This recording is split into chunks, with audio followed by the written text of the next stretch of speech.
Et pour cette formation, commençons par le début, parce qu'effectivement, on parle de mots-clés, mais est-ce qu'on est bien OK sur la définition du mot-clé? Donc moi, ce que je vous propose, c'est de reposer les bases ensemble. Un mot-clé, qu'est-ce que c'est? Pourquoi c'est aussi important en SEO? Pourquoi c'est un terme qu'on utilise tout le temps quand on est expert SEO? C'est qu'en fait, tout part du mot-clé. Effectivement, les mots-clés, ça permet de caractériser un document. Donc un document, ça peut être un texte, une image, une vidéo.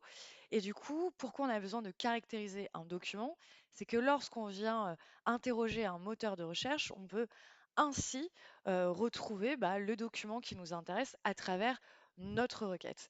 Et donc en fait, à savoir que si on ne comprend pas ce que c'est qu'un mot-clé, c'est qu'on ne comprend pas ce que peut être vraiment le SEO. Parce que toute l'expertise autour du SEO et de ce levier d'acquisition démarre de toute façon par un mot-clé. Car la recherche sur Internet, par définition, se fait toujours en commençant par un mot-clé. Et en fait, le mot-clé, pourquoi il est intéressant? D'une part, parce que comme je vous le dis, c'est que c'est la base de toute recherche sur Internet, mais qu'en plus, c'est le vocabulaire, donc les mots qui vont être utilisés par potentiellement votre audience, votre cible. Donc il est hyper riche d'informations, ce mot-clé, parce que vous allez savoir exactement, potentiellement, à quoi ils pensent, ce qu'ils recherchent, quels besoins ils ont, sur quels produits ils veulent aller. Donc c'est pour ça que finalement, commencer le SEO sans être sûr de comprendre ce que c'est qu'un mot-clé, ça n'a pas beaucoup de sens. Donc si on continue justement sur qu'est-ce que c'est véritablement un mot-clé, déjà il faut savoir qu'il y a plusieurs typologies de mots-clés. Et je voulais revenir avec vous justement sur ces différentes définitions de typologie de mots-clés. Et potentiellement, c'est peut-être des termes que vous avez déjà entendus, mais qui sont particulièrement important. Donc déjà, à savoir qu'en fait, le terme mot-clé, en fait, il est un peu galvaudé. Parce qu'on parle de mot-clé, sous-entendu, il n'y a qu'un mot. Or, c'est faux, en fait, le véritable terme qu'on devrait utiliser, c'est plutôt expression clé. Parce qu'en fait, un mot-clé comporte plusieurs mots. Donc, c'est pour ça que le terme expression, finalement, est beaucoup plus juste. Donc là, vous avez un schéma qui répertorie justement les différentes typologies de mots-clés. Généralement, on parle de mots-clés génériques et de longue traîne. Donc les mots-clés génériques, c'est ce qui va être assez court, les expressions assez courtes. Là, le terme qu'on a utilisé en exemple, c'est par exemple le terme bracelet. On ne peut pas faire plus simple, c'est un mot. C'est je veux être positionné sur le terme bracelet, sur ce mot-clé. Donc très générique où il n'y a qu'un mot. Ensuite, il y a des expressions de deux ou trois mots. Donc là, toujours pour rester sur la thématique du bijou, l'exemple que je vous ai donné, c'est acheter bracelet, plaqué or. Et là, on se rend compte déjà qu'on a un peu plus d'informations sur ce que recherche vraiment l'internaute. Il précise beaucoup plus au-delà, enfin, sur la requête, finalement, ce qu'il recherche. Il cherche à acheter, certes, un bracelet. Donc déjà, il est dans l'action, mais en plus, ce bracelet, il sait déjà quel type de bracelet il souhaite, c'est plaqué or. Et ensuite, on a vraiment du plus long train, donc encore du plus précis, c'est acheter bracelet cordon en plaqué or. Donc, je suis dans l'action, je cherche à acheter. Quelle typologie de produit? Un bracelet. Et en plus, j'ai double caractéristique, le cordon et le plaqué or. Donc, on est sur une recherche très précise.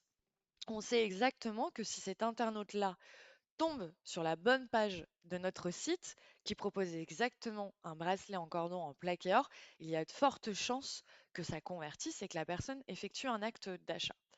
Donc, ce qu'il faut garder en tête sur ce schéma-là, c'est qu'effectivement, un mot-clé générique comme bracelet est ultra intéressant parce que généralement, les mots-clés génériques, donc de un mot, sont énormément recherchés parce que potentiellement, il y a beaucoup plus de gens qui sont en train d'affiner leurs recherches et qui sont un peu dans le flou sur Internet que des recherches très précises. Sauf que certes, ça a beaucoup de volume, mais ce qu'il faut savoir, c'est que les mots-clés longue traîne sont ultra intéressants parce que comme je vous le disais tout à l'heure dans l'explication de mes exemples, c'est que ça va nous apporter un trafic très qualifié. Donc peut-être qu'ils sont moins recherchés, c'est pas même peut-être, c'est sûr qu'ils sont moins recherchés, mais en tout cas, il y a de fortes chances que ces personnes-là, lorsqu'elles tombent sur notre site grâce à ces mots-clés-là, bah, elles effectuent un acte d'achat. Alors que bracelet, finalement, certes, c'est très recherché, mais est-ce que par rapport à notre catalogue, il va tomber sur le bracelet qu'il souhaite réellement? Il y a un peu moins de chance. Donc pour la suite, donc là, je vous ai remis exactement ce que je vous ai dit, mais comme ça, vous avez un support écrit, puisque vous obtiendrez bien naturellement sur cette formation tout ce PDF-là que je vais dérouler avec vous. Donc au moins, vous avez aussi la possibilité de vous replonger dans cette formation juste avec ce document-là. Donc de vous le garder sous le coude et de pouvoir repiocher à un moment s'il y a des zones de flou. Mais donc, comme je vous le disais, donc les mots-clés longue traîne, ils sont hyper intéressants parce que ils apportent généralement du trafic très qualifié, parce qu'on sait exactement ce que la personne va rechercher. Et en fait, plus on va être positionné sur des mots-clés longue traîne, donc un mot-clé longue traîne, deux mots-clés longue traîne, trois mots-clés. T'as compris, tu vois? Plus tu vas être positionné sur du longue traîne. Et en fait, plus au cumulé, finalement, ça va représenter un volume de recherche ultra intéressant.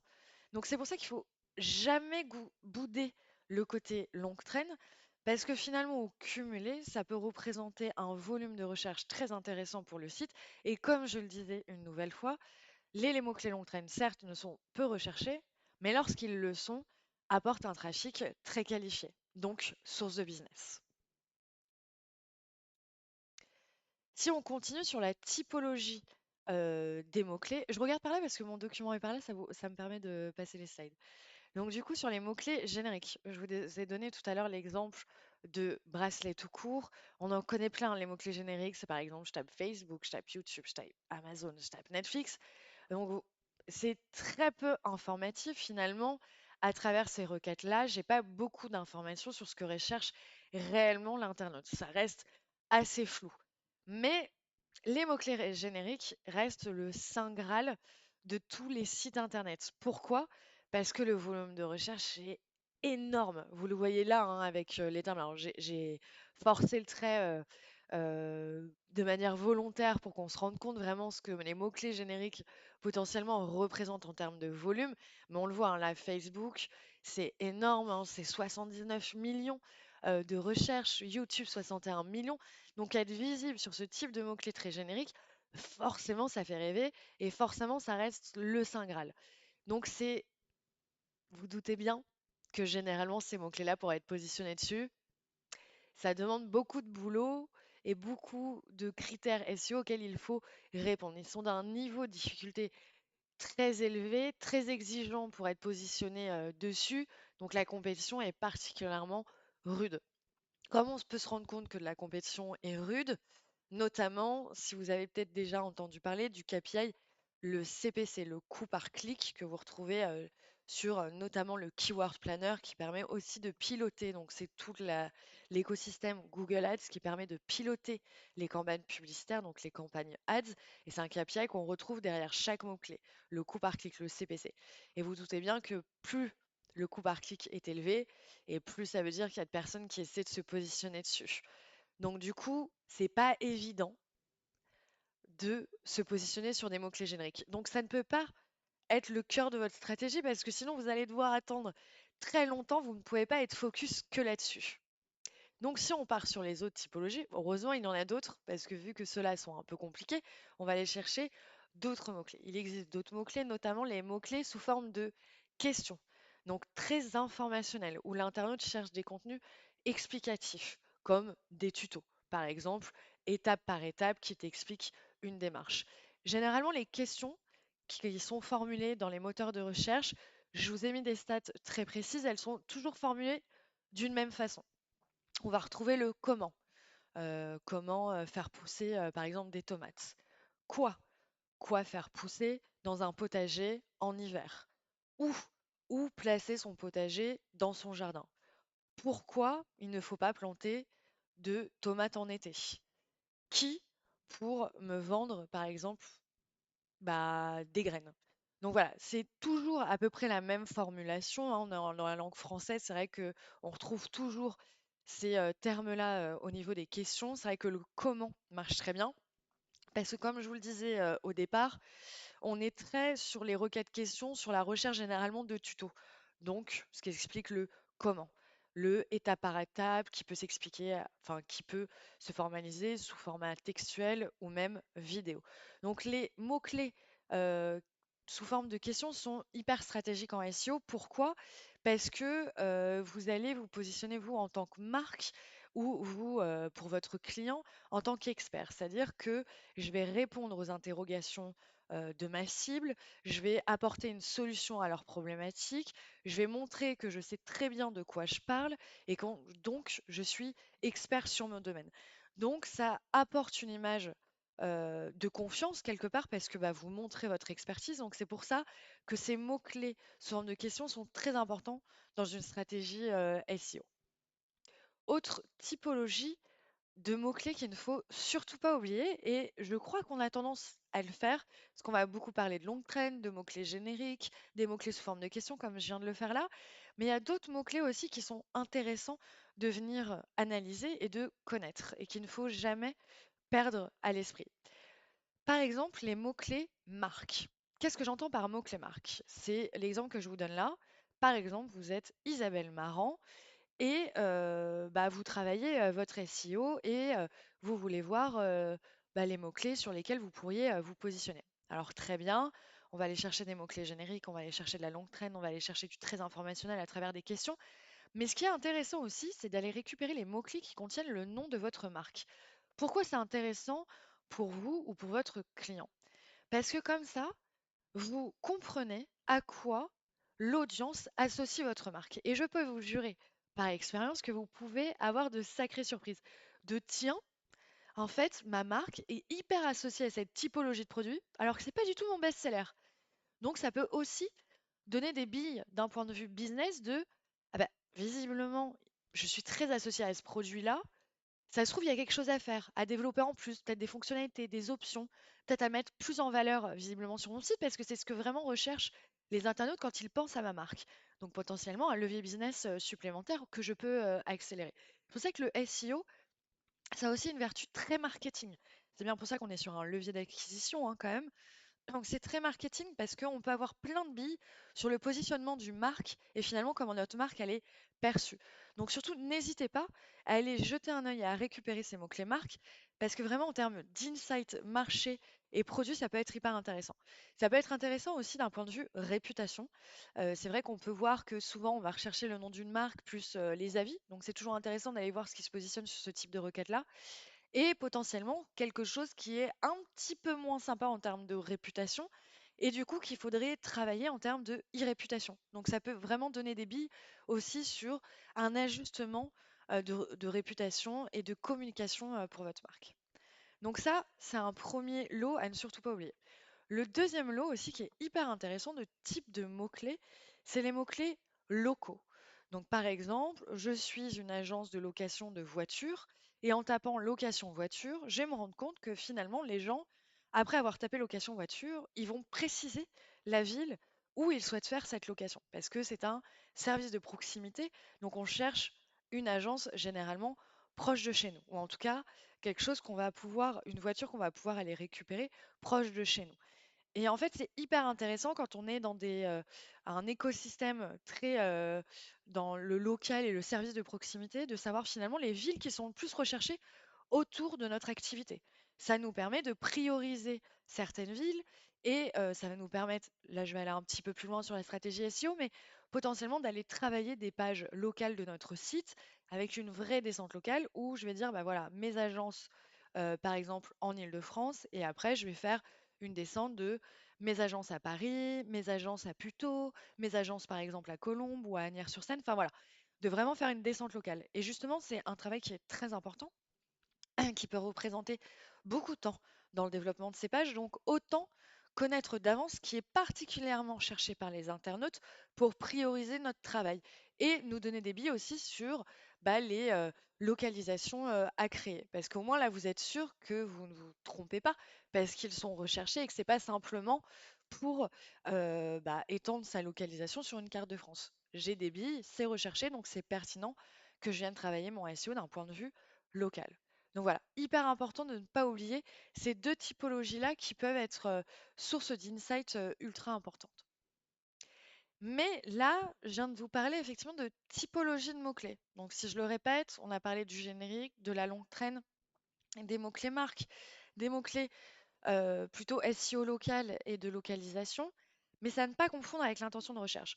Potentiellement, là, toi, tu me regardes et je suis sûre que si tu t'intéresses un peu au SEO, tu as déjà entendu parler d'intention de la recherche. C'est très à la mode de dire qu'une stratégie SEO doit être faite en adéquation avec l'intention de recherche des internautes et qu'il faut comprendre absolument leur intention de recherche. Et c'est vrai, parce que ça va permettre de dessiner en fait toute votre stratégie et de rajouter, j'ai envie de dire, un peu plus d'intelligence sur la sélection de mots-clés. Alors, comment ça se matérialise?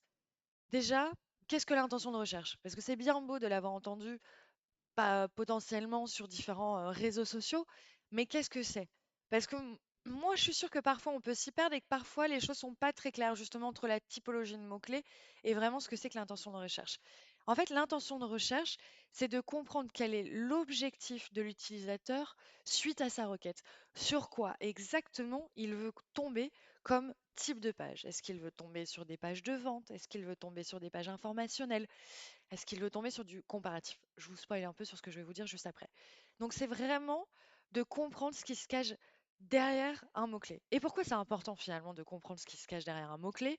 Parce que, comme je vous le dis, ça rajoute de l'intelligence derrière ce mot-clé. C'est pas juste quelque chose qu'on va venir rajouter dans une liste, c'est qu'on va rajouter du contexte.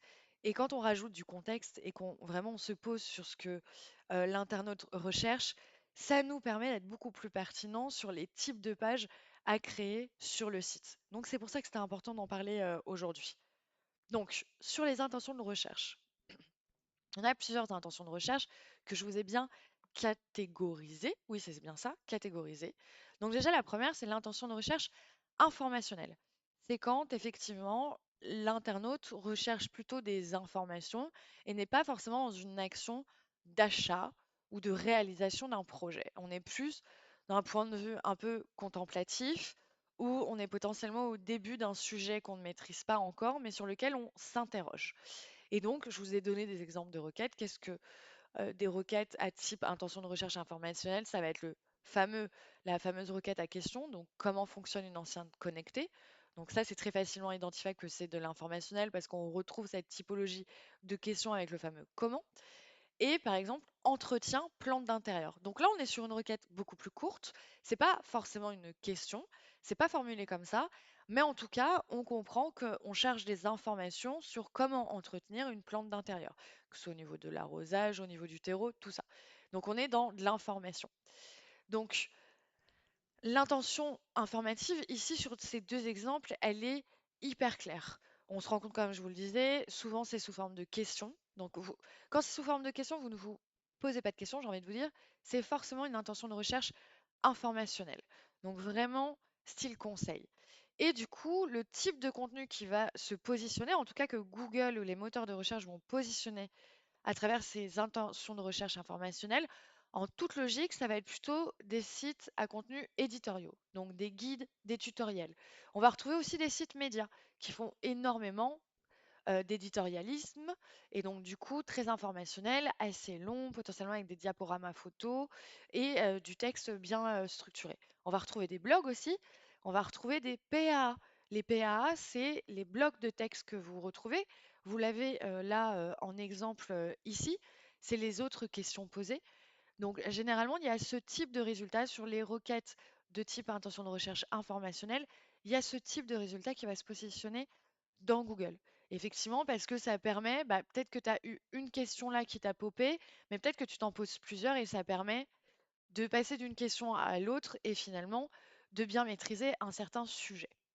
Et après, vous allez avoir beaucoup de vidéos parce que bah, c'est ce que vous voyez là aussi sur la capture d'écran avec le carrousel vidéo ici, en tout cas l'encart carrousel, non, pardon, l'encart vidéo ici, que vous voyez parce que la vidéo, effectivement, est un très bon support, est un très bon type de contenu pour des intentions de recherche type informationnel, parce que généralement, on a le temps, ce que je fais là, d'expliquer, de former, de montrer des exemples. Et c'est vrai que ce type de contenu-là est assez privilégié sur toutes les intentions de recherche informationnelle.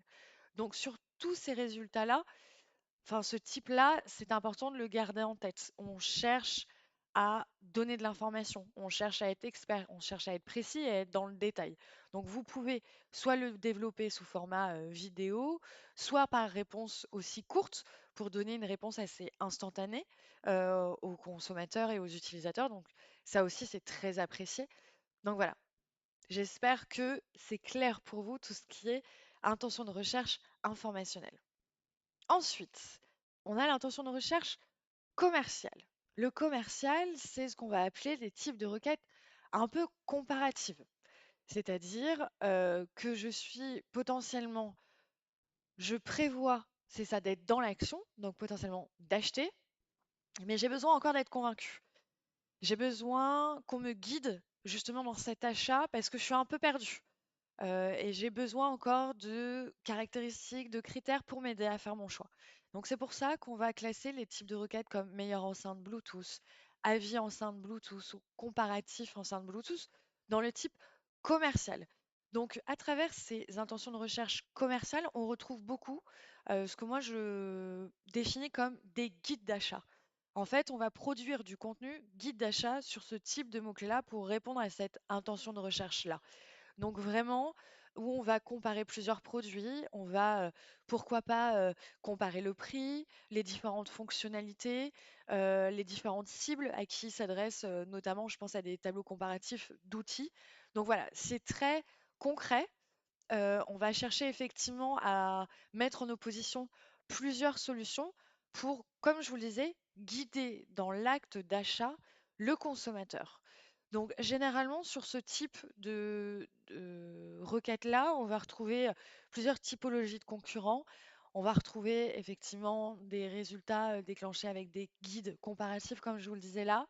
On va retrouver aussi des médias spécialisés qui sont spécialisés pardon, sur des retours d'expérience, donc des REX, sur des comparatifs de plusieurs solutions.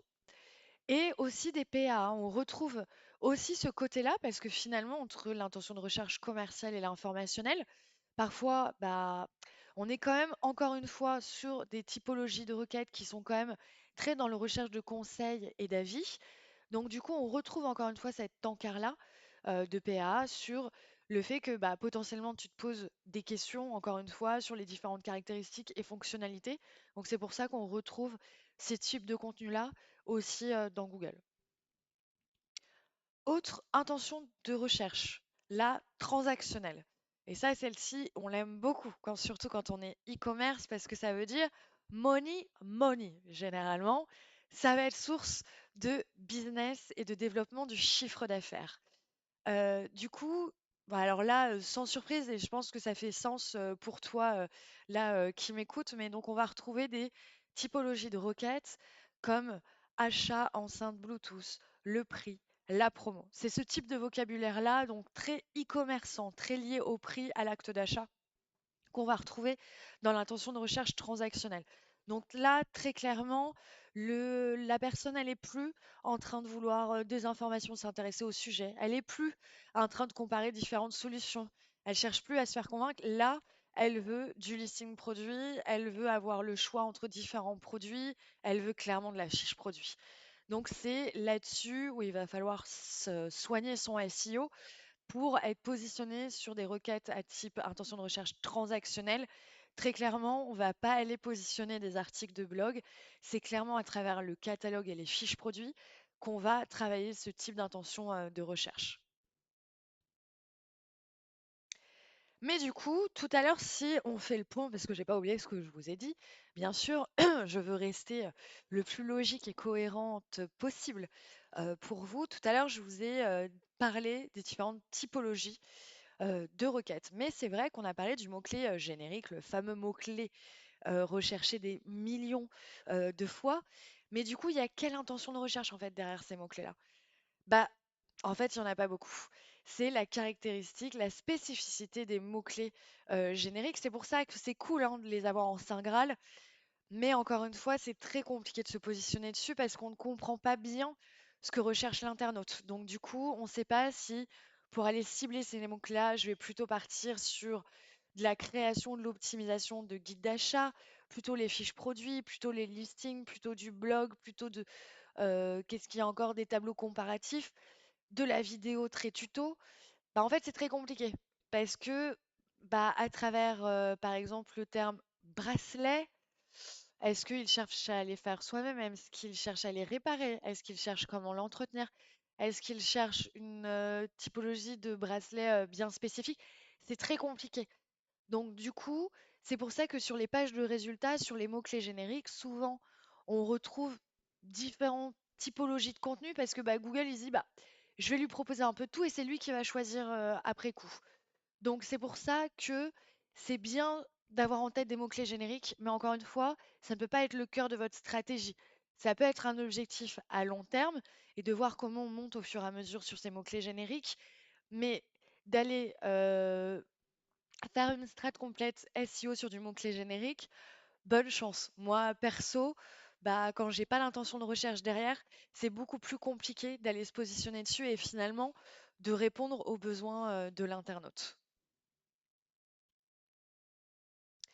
Donc là, je vous ai expliqué tout ce qui était intention de recherche, ce qui était pourquoi finalement on se parlait de mots-clés en SEO. Donc effectivement, c'est quelque chose qui va caractériser un document. Donc c'est important d'avoir un message essentiel à travers une page et penser mots-clés en SEO parce que c'est ce qui va permettre au moteur de recherche de correctement indexer votre contenu. On a parlé de la typologie des requêtes, on a parlé de l'intention de recherche avec des exemples de types de contenu qui vont derrière les intentions de recherche. Mais maintenant, bah, ok, on est bien, j'ai bien la cartographie de ce que c'est qu'un mot-clé, les différentes typologies de mots-clés qu'il peut exister. Mais finalement, où est-ce que je peux les trouver ces mots-clés-là? Bah ouais, où est-ce que je peux aller piocher des mots-clés stratégiques pour mon site? Et bah, je te dis ça tout de suite. Déjà, ça peut vous paraître bête, mais je vous jure que potentiellement, la première personne à interroger sur quel mot-clé aller rechercher, quel mot-clé peut être intéressant pour votre site, c'est vous. Pourquoi c'est vous? Parce que vous avez un cerveau. Incroyable, n'est-ce pas? Effectivement, c'est ce que j'appelle la liste intuitive. Les mots-clés qui vous viennent de manière intuitive.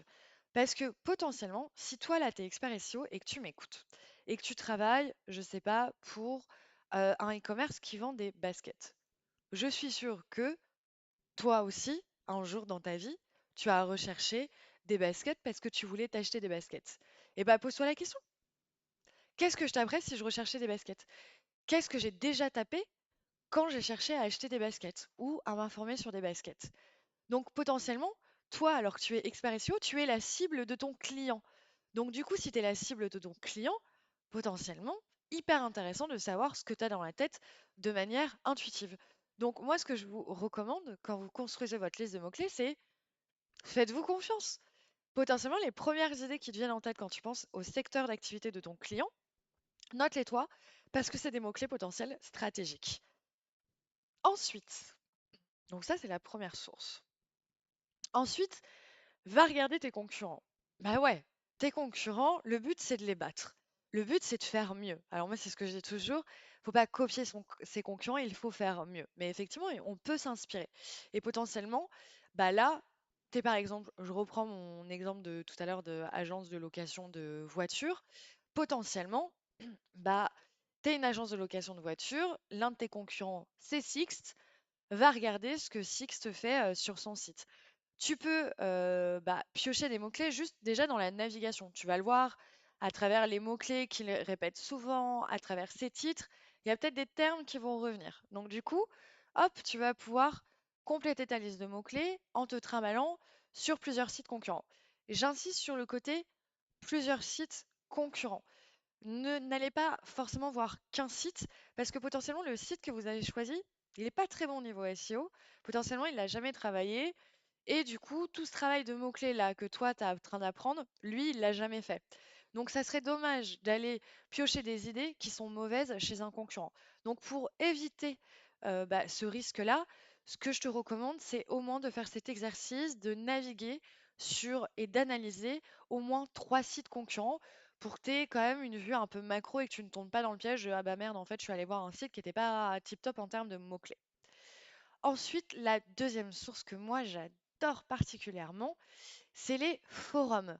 Pourquoi c'est intéressant d'aller voir ce qui se passe sur les forums? Bah parce que il y en a pas un paquet de questions en fait. C'est le propre du forum, c'est de poser des questions à une communauté.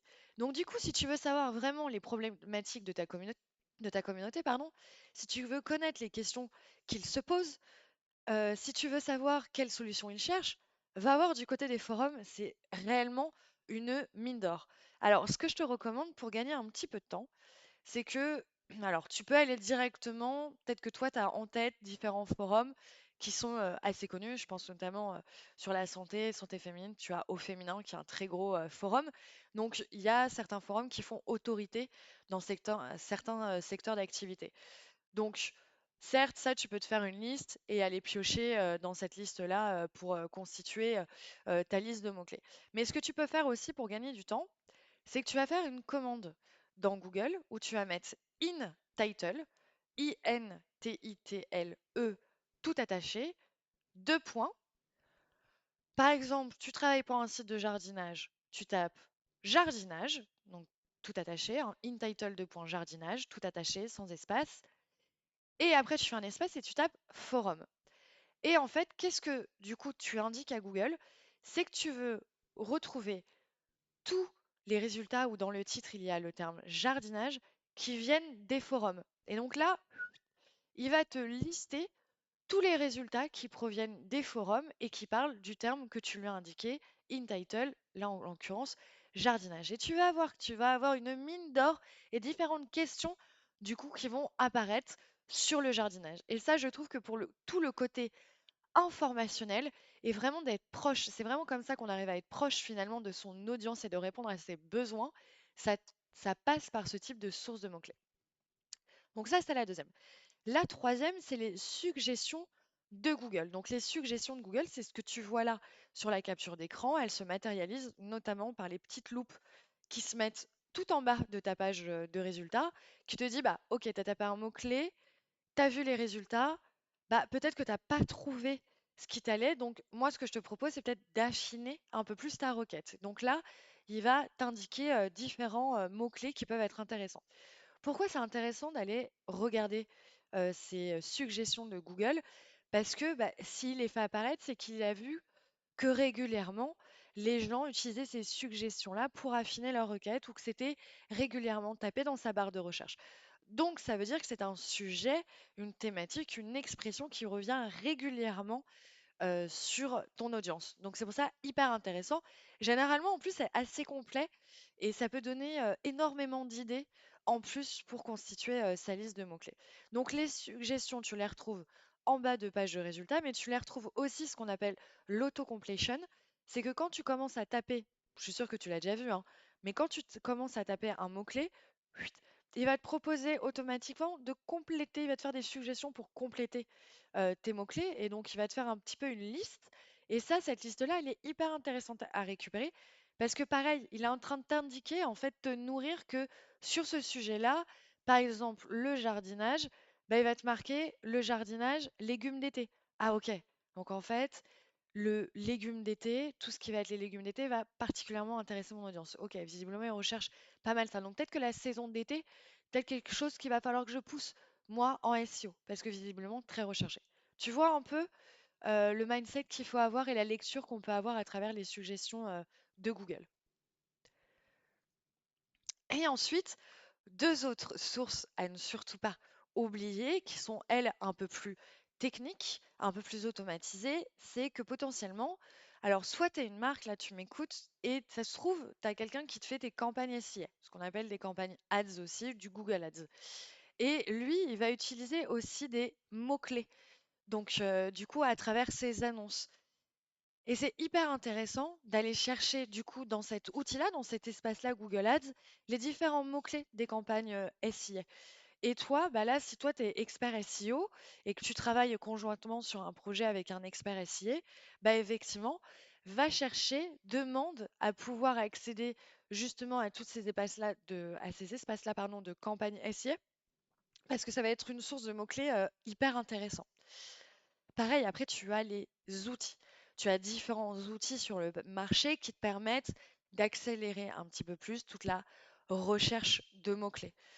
Donc du coup, hyper intéressant quand même d'avoir avec soi un ou deux outils pour accélérer ta recherche de mots-clés, qui est généralement des outils, on en parle juste après, des outils spécifiques au SEO et qui là, à partir d'un mot-clé, donc si je continue avec le jardinage, tu tapes jardinage, il va te donner une liste de mots-clés qui est recherchée à travers cette thématique-là avec différents KPI associés à ton mot-clé, donc par exemple le volume de recherche ou le CPC ou un indicateur de difficulté propre à l'outil pour que tu comprennes que potentiellement il va y avoir du boulot pour essayer de se positionner sur ce mot-clé-là.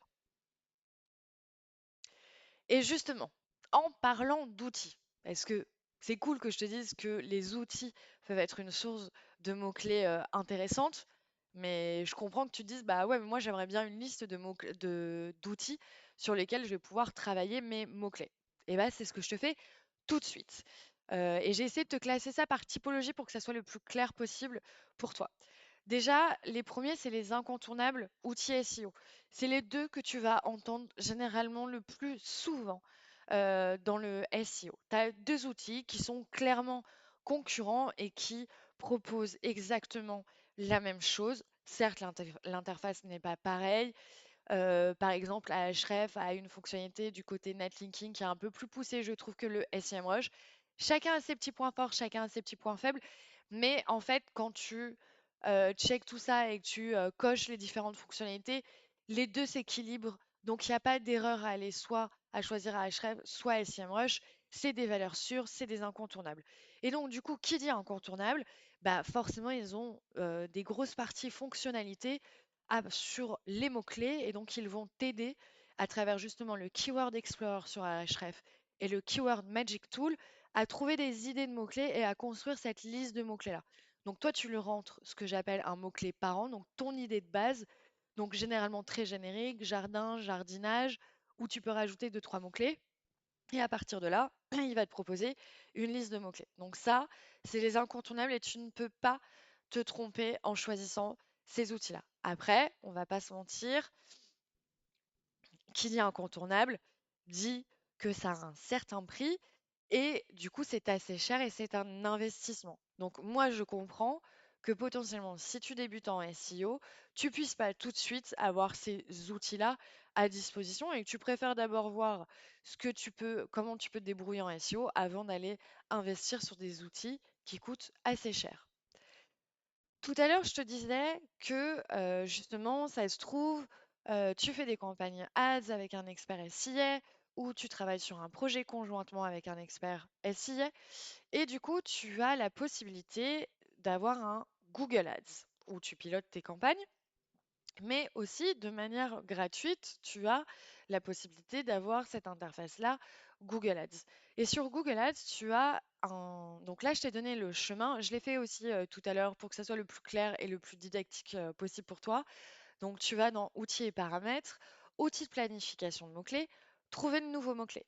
Et donc là, tu vas comme tout à l'heure. Et vraiment, c'est mon chouchou. C'est pour ça que je te l'ai mis de ouf sur la slide parce que vraiment, c'est mon chouchou. Parce que d'une, moi, il y a déjà quelque chose qui me plaît beaucoup à travers ces outils-là. C'est que de un, c'est pas payant. Donc ça, on adore. De deux, c'est Google. C'est Google directement qui te donne ce listing de mots-clés. Bah, moi, je trouve que quand on essaie de se positionner sur Google, bah, moi, je fais confiance au fait que ce soit Google qui me donne les informations sur les mots-clés. Je trouve ça assez cohérent, tu vois. J'essaie de me positionner sur Google. Effectivement, j'utilise un outil Google pour essayer de constituer mon corpus de mots-clés sur lesquels me positionner. Donc moi, vraiment, c'est mon chouchou. L'interface est très simple. Tu peux rentrer plusieurs mots-clés et il va te donner un listing d'idées de mots-clés autour de ces mots-clés-là que tu viens de lui rentrer. Et ce que j'adore aussi, c'est qu'une fois qu'il te donne son listing-là, en fait, sur le côté, là, à gauche, à droite, pardon, de ta fenêtre, tu vas avoir affiner vos mots-clés. Et en fait, il va t'avoir créé de manière automatique un peu une thématisation de mots-clés. Il va voir les différentes grandes familles de mots-clés. Donc, par exemple, j'ai tapé voiture. Il va voir, il va te dire, bah voilà, j'ai pas mal de mots-clés qui font référence à du SUV, de l'utilitaire, du 4x4. Donc en fait, il te classe par grande famille. Donc très rapidement, je trouve que ça aide à avoir une cartographie de la demande de tes internautes et du type de requête qui peut être tapée sur ce secteur-là, là en l'occurrence, de l'automobile. Et donc je trouve que pour créer des clusters, bah, toute cette fonctionnalité de affinage de mots-clés de Google Ads est canon. Donc c'est pour ça que c'est mon chouchou. Vraiment, c'est mon chouchou. Ensuite, pour les petits budgets, si tu as pas trop les moyens, que là, tu es au début de ton expérience SEO et que tu y vas mollo lastico, chose que je peux comprendre, tu as 2 outils que j'aime beaucoup pour aller récupérer des mots-clés. Tu as le classique Ubersuggest. Alors, Ubersuggest, pareil, hein, tu vois, je t'ai mis le chemin pour accéder à la fonctionnalité vraiment dédiée aux mots-clés, parce que maintenant, c'est un outil qui fait aussi de l'analyse de concurrence et tout ça. Mais là, du coup, je t'ai donné la fonctionnalité mots-clés. Ubersuggest a le droit, avant de verser de la thune, à plusieurs essais. Donc, où tu peux tester sur un mot-clé et voir comment marche l'outil et la pertinence de l'outil. Donc, du coup, bah voilà, je trouve que c'est un super modèle pour justement voir si c'est un outil qui te satisfait avant de payer. Sachant que les licences sont beaucoup moins chères que du SEMrush ou Ahrefs, je te rassure, c'est pour ça que je l'ai mis dans la catégorie petit budget. Et ensuite, tu as un deuxième outil. Alors celui-là, il est peut-être un peu moins connu. Tu en as peut-être entendu un peu moins parler, effectivement, sur les différentes plateformes, si tu cherches à te former sur les réseaux sociaux. C'est Suggest Machine. Alors moi, je trouve que c'est un outil un peu magique. Tu mets ton mot-clé, tu appuies sur démarrer. Alors tu précises bien évidemment la langue. De toute façon, sur tous les outils, il faut préciser la langue pour être le plus pertinent possible. Et là, il va pas s'arrêter. Il va te proposer et encore et encore et encore et encore et encore plein de mots-clés. Et à un bout d'un moment, quand tu trouves que tu en as assez, vraiment, ça peut monter à 500 mots-clés, c'est énorme. Là, tu appuies sur stop et du coup, tu as une liste de mots-clés incroyable. Et en fait, il récupère toutes les suggestions de Google. Donc, au début, ça va être assez pertinent par rapport à ton mot-clé d'origine. Donc, par exemple, si tu tapes, encore une fois, je suis à fond dans le jardinage aujourd'hui. Si tu tapes jardinage, il va te proposer plein de mots-clés liés au jardinage. Et plus ça avance et plus ça s'éloigne. Parce que, bah, effectivement, si tu suis un peu les suggestions de Google, bah, plus tu cliques et tu cliques et tu cliques et tu cliques, plus tu t'éloignes du sujet de base et plus tu vas explorer d'autres contrées. Donc, du coup, franchement, si tu veux un énorme échantillon, moi je trouve que il est trop efficace cet outil, il est gratuit, tu peux y aller. Et je trouve que sur des premières analyses comme ça, pour te faire une idée, je trouve que ça fait extrêmement bien le job. Et du coup, toujours sur la partie outils, tu vois, j'ai essayé de te donner plusieurs typologies. Je sais pas, j'ai essayé, je t'ai donné plusieurs typologies d'outils. Donc, je t'ai parlé des incontournables, des grosses licences pour les gros budgets, potentiellement sur les gros projets, si tu veux travailler sur ce type de projet-là. Je t'ai proposé l'incontournable pour moi, mon chouchou, le Google Ads, qui pour moi, tu peux y aller les yeux fermés. Je t'ai proposé des outils gratuits ou en tout cas à très faible budget. Et il y a un truc aussi qui marche très bien, et c'est la vidéo que tu vois là, c'est les extensions. Effectivement, sur ton moteur de recherche, tu peux ajouter des petits plugins, des extensions pour avoir certaines fonctionnalités en plus. Et écoute, ça tombe bien, nous, chez Flair Agency, et notamment Marilou, elle a fait une petite vidéo qui parle de toutes les extensions un peu incontournables SEO à avoir sur son moteur de recherche. Et notamment, elle a parlé de Keyword Surfer pour la partie mots-clés. Donc, je te conseille vraiment, c'est vraiment un incontournable. Tu ne peux pas être déçu. Et du coup, tu vas avoir directement, assez rapidement, tu vois, si tu es en train de faire une petite recherche comme ça, tu veux le volume de recherche ou tu veux, tiens, les mots-clés associés à ce truc-là, et tu veux aller vite. Tu es vraiment dans la rapidité, juste pour répondre à une question qui te vient là comme ça. Bah, c'est trop bien parce qu'à partir de ton mot-clé, hop, il va te mettre les mots-clés associés, tu vas avoir le volume de recherche, la concurrence. C'est vraiment un incontournable et ça s'installe très facilement, du coup, sur ton moteur de recherche. Donc, si tu veux bosser ton SEO, franchement, passe par cette extension-là. Franchement, elle est incontournable.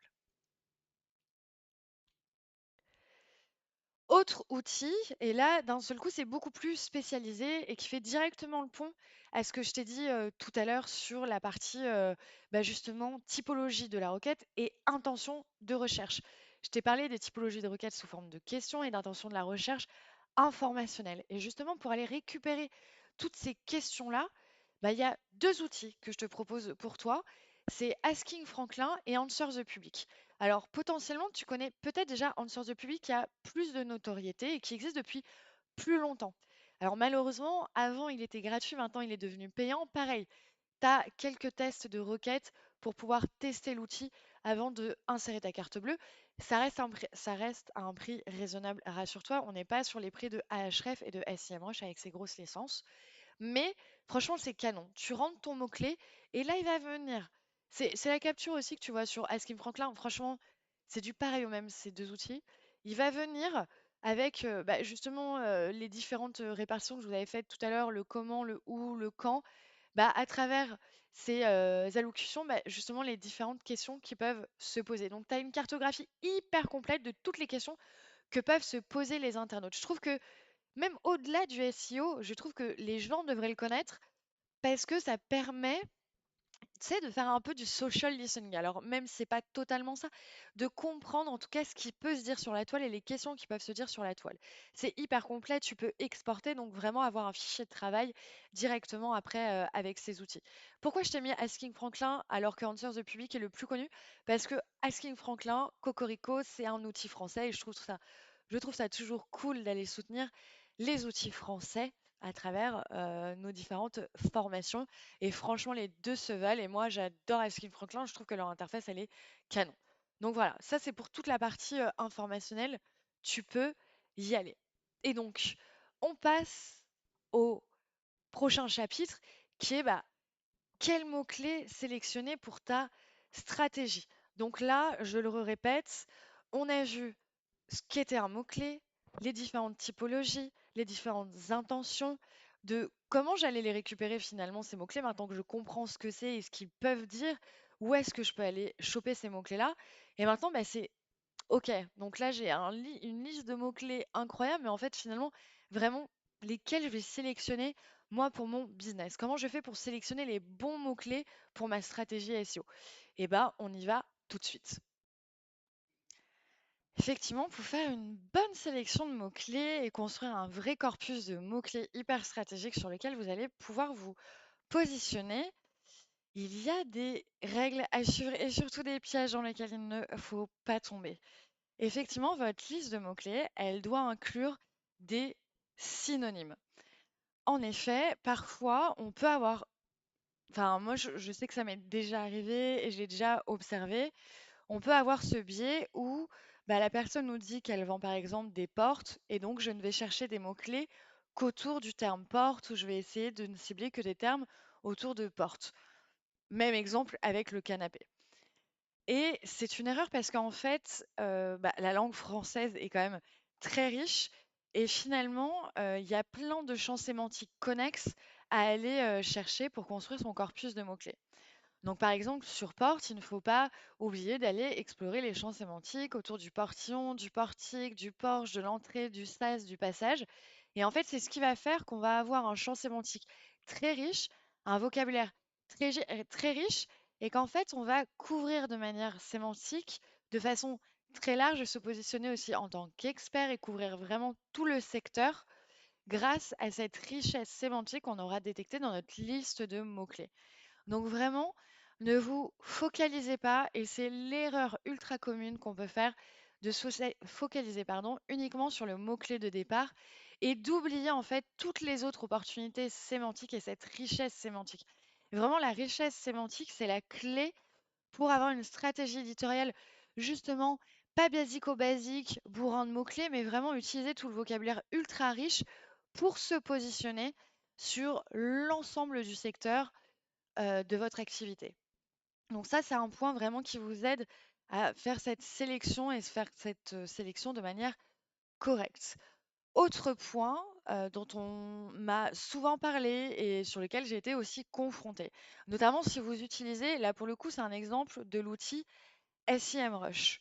Si vous utilisez l'outil SEMrush, et c'est exactement pareil sur d'autres outils, notamment Ahref, vous allez avoir ce type de configuration où finalement on va vous proposer des mots-clés, mais qui n'ont pas beaucoup de différence les uns avec les autres, et vous allez voir que parfois ça va être juste une apostrophe qui va faire la différence. C'est ce que j'appelle la gestion des mots vides. Les mots vides, c'est les deux, les le, les la, les du. C'est un peu aussi des stop words. On peut les appeler aussi comme ça.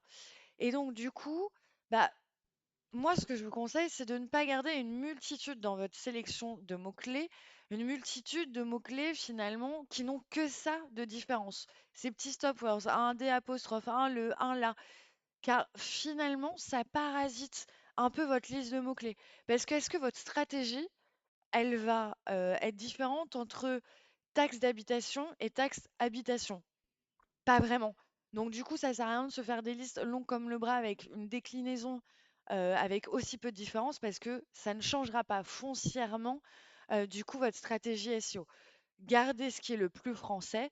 Donc moi, j'ai tendance à dire taxe d'habitation parce que c'est le français, on ne dit pas taxe habitation et j'imagine pas mettre, en tout cas, moi je ne le ferai pas sur un site le terme taxe habitation parce que ce n'est pas français.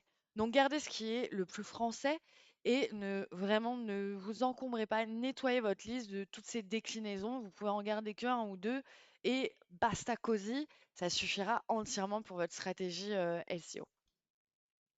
Et justement, directement lié, il y a tout le côté faute d'orthographe. C'est vrai que parfois, vous allez voir à travers vos outils, quand vous allez sourcer vos mots-clés, vous allez voir que bah, il y a des termes qui sont écrits avec des fautes d'orthographe ou justement une marque avec des fautes d'orthographe. Et du coup, vous allez vous dire, bah, est-ce que je peux le mettre dans ma liste de mots-clés? Est-ce que c'est pertinent que je me lise comme mots-clés à travailler? Alors moi, j'ai une position très tranché là-dessus, c'est non. Car effectivement, moi, j'imagine pas qu'on puisse publier du contenu avec des fautes d'orthographe. Je trouve qu'en termes de positionnement de marque et de notoriété de marque, c'est jamais hyper bien vu d'écrire comme un sagouin avec des fautes d'orthographe. Donc, du coup, je ne vois pas l'intérêt dans vos listes de mots-clés d'incorporer du coup des termes avec des fautes d'orthographe. Donc, on dit non aux fautes d'orthographe, celle-ci, ces termes-là, vous pouvez les envoyer balader, on ne s'en préoccupe pas de toute façon, et c'est l'exemple que vous voyez là. Google, quand on se trompe, nous corrige et nous dirige vers la version corrigée. Donc pas d'inquiétude, vous ne passez pas à côté d'opportunités SEO ou de trafic parce que vous ne prenez pas des mots-clés avec des fautes d'orthographe dans votre stratégie SEO. Autre faux ami, tiens, attention. Parce que ça, je l'ai vu un paquet de fois et je trouve que c'est hyper important de te le partager aujourd'hui.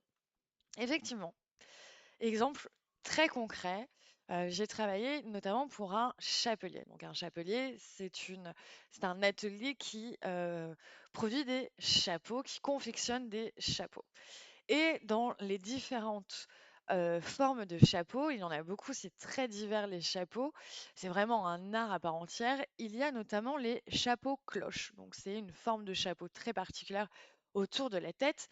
Et effectivement, le client me disait, nous, ce qu'on veut, c'est être visible sur nos différentes typologies de chapeaux, donc que ça soit le chapeau cloche, le chapeau en feutrine, peu importe. Et du coup, elle me prend comme exemple, bah, du coup, quand je tape, par exemple, sur le terme cloche, j'aimerais être positionné. Mais ça ne marche pas. En fait, parfois, on est trop focus sur le vocabulaire un peu marketing qu'on peut avoir, et du coup, on sort trop les termes de leur contexte.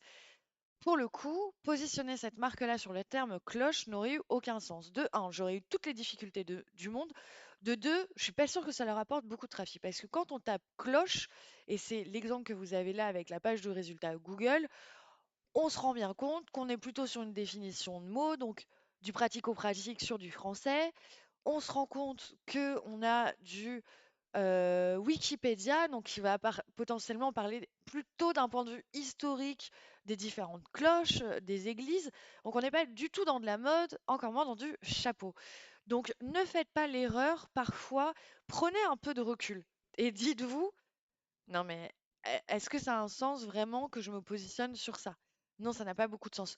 Et le meilleur test à faire, si vous avez un doute, c'est est-ce que c'est pertinent, par exemple, de sélectionner ce mot-clé-là? Tapez-le dans Google et vous voyez les résultats. Si généralement il n'y a pas vos concurrents dessus, c'est mauvais signe. Si vous voyez qu'en plus les typologies de contenu, c'est complètement à côté de la plaque de ce que vous faites vous, c'est qu'il n'y a pas beaucoup de sens à aller se positionner dessus. Ne réinventez pas la roue, n'allez pas vous battre sur ce type de mots-clés-là, ça ne sert absolument à rien. Donc attention à ce genre de faux amis.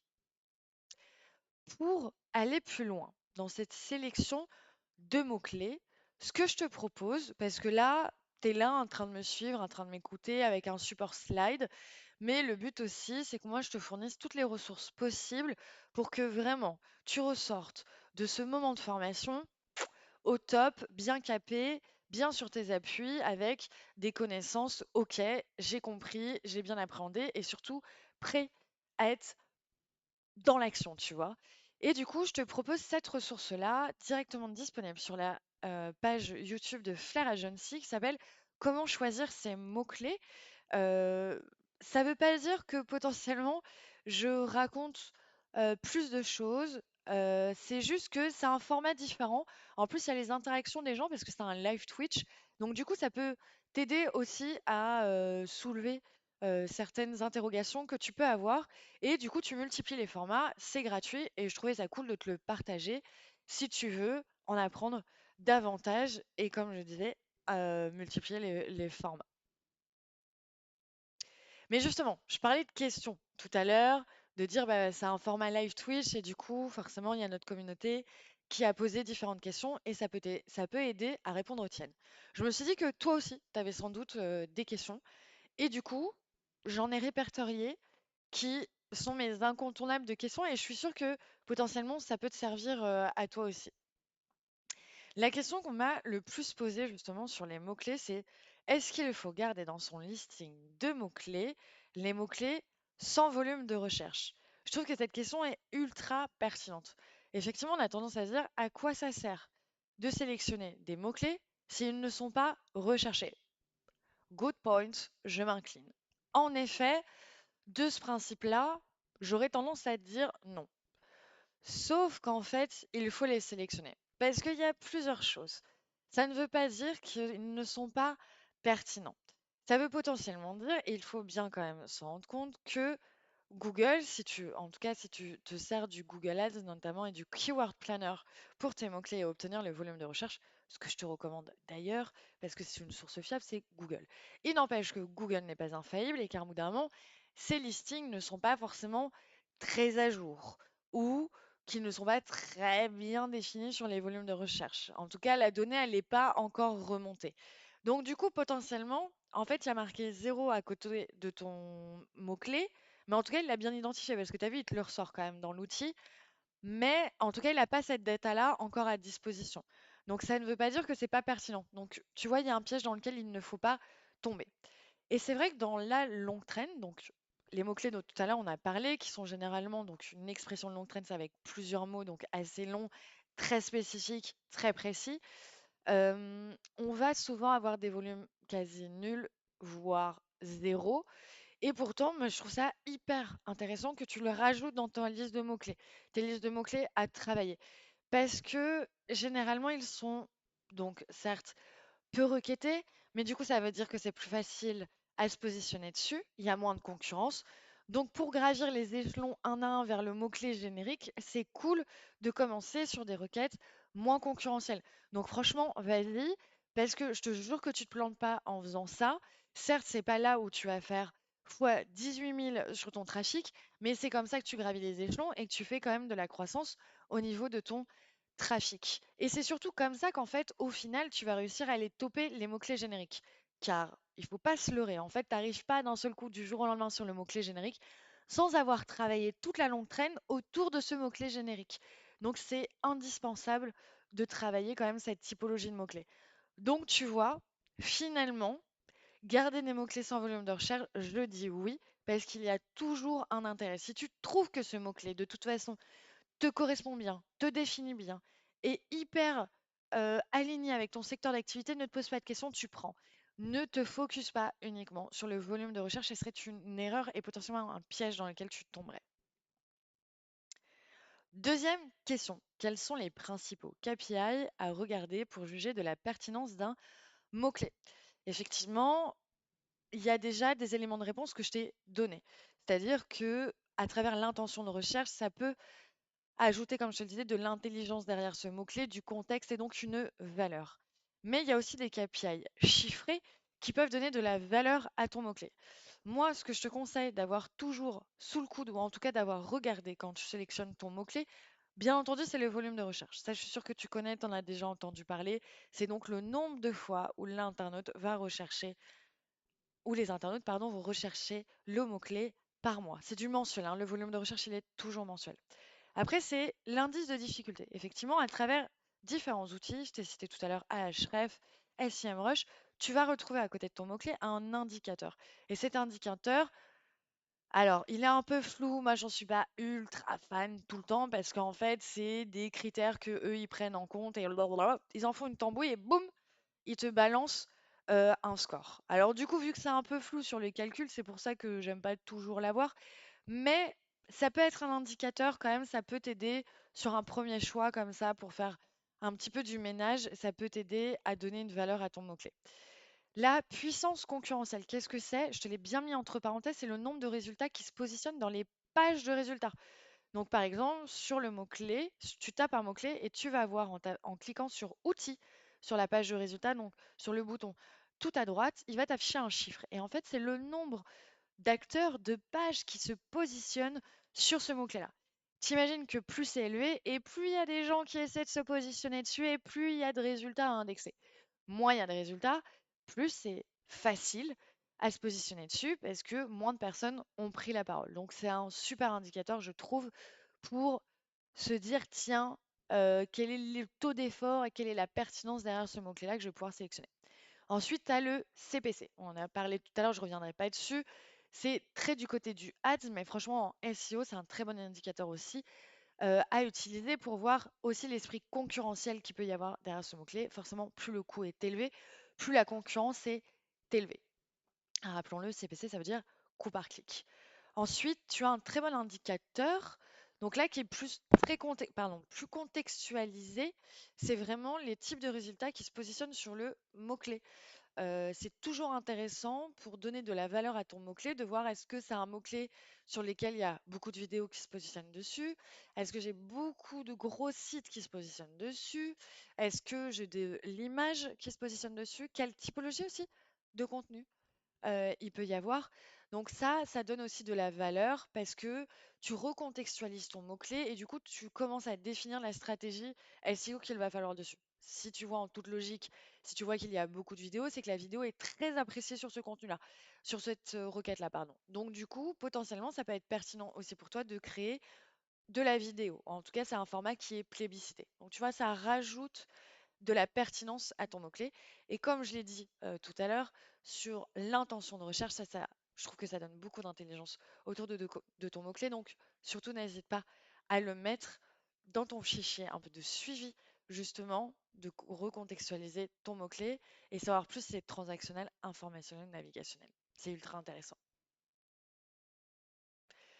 Et maintenant, on va aller un petit peu plus loin dans la sélection des mots-clés et ça va partir tout de suite en partage d'écran.